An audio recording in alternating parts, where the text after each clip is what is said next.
Welcome to Mahe maths class. நம்ம என்ன பார்க்க போகிறோன்னா 6ஆம் வகுப்பு 3ஆம் பருவம் சமச்சீர்தன்மையில் பயிற்சி 4.2ல் 8வது கணக்கு தான் பார்க்க போகிறோம். இதுக்கு முன்னாடி 7வது கணக்கு வீடியோ போட்டிருக்கோம். அதோட லிங்க் டிஸ்கிரிப்ஷனில் இருக்குது. பார்க்காதவங்க போய் பார்த்துடுவாங்க. இப்போ கணக்கு பார்க்கலாம். 8 பின்வருவற்றிற்கு படம் வரைக. ஒரு 3 கொஸ்டின் கொடுத்துருக்காங்க. இதுக்கு படம் வரைய சொல்லியிருக்காங்க. ஃபர்ஸ்ட் ஒன்று, எதிரொலிப்பு சமச்சீர்தன்மை கொண்டது ஆனால் சுழல் சமச்சீர்தன்மை இல்லை. எதிரொலிப்பு சமச்சீர்தன்மை இருக்கும் ஆனால் சுழல் சமச்சீர்தன்மை இருக்காதுன்னு சொல்கிறாங்க. அந்த மாதிரி படம் ஒன்று நம்ம வரையணும். ஓகேவா? நான் வரைகிற மாதிரியே வரைஞ்சிக்கோங்க. ஒரு ட்ரீ வரைஞ்சிக்கோங்க. ஒரு மரம் வரைஞ்சிக்கிட்டு அந்த சென்டராக பார்த்து ஒரு கோடு போட்டிருக்கேன். சென்டராக ஒரு சமச்சீர் கோடு வரைஞ்சிங்கன்னா அது கரெக்டாக இருக்கும். எதிரொலிப்பு தன்மை இருக்கிற மாதிரி ஒரு படம் நம்ம வரைஞ்சாச்சு. எதிரொலிப்பு தன்மை கொண்டது ஆனால் சுழல் சமச்சீர்தன்மை இல்லை, அதுக்குன்னு ஒரு படம் வரைஞ்சாச்சு. அடுத்தது பாருங்கள், 2வது கணக்கு. சுழல் சமச்சீர்தன்மை கொண்டது ஆனால் எதிரொலிப்பு சமச்சீர்தன்மை இல்லை. சுழல் சமச்சீர்தன்மை இருக்கும் ஆனால் எதிரொலிப்பு சமச்சீர்தன்மை அந்த படத்தில் இருக்காது. ஓகேவா? அது மாதிரி ஒரு படம் வரையணும். நான் சென்டராக ஒரு டாட் வச்சுக்கிட்டு ஒரு ஸ்டார் மாதிரி ஒரு சக்கரம் மாதிரி வரையுங்க.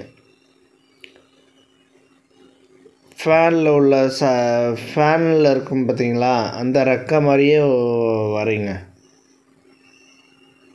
அதே மாதிரி வரைஞ்சிங்கன்னா கரெக்டாக இருக்கும்.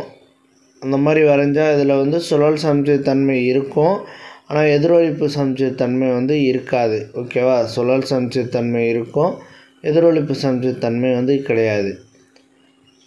பாருங்கள், இதே மாதிரி தான் வரையணும். ஃபஸ்ட் ஒன்று இப்படி இருக்கும், செகண்ட் ஒன்று இப்படி இருக்கும். ஓகே. அடுத்து 3, எதிரொலிப்பு மற்றும் சுழல் சமச்சீர்தன்மை இரண்டும் பெற்றது.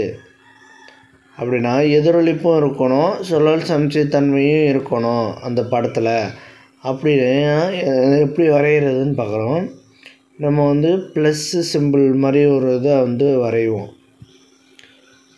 ப்ளஸ்ஸு மாதிரி ஒரு இதை வரைஞ்சோம்னா இதில் எதிரொலிப்பு தன்மையை ஃபஸ்ட்டு காட்டிடுவோம். அப்போ சென்டராக ஒரு லைன் போட்டோம்னா எதிரொலிப்பு தன்மையை இதில் காட்டிடலாம்.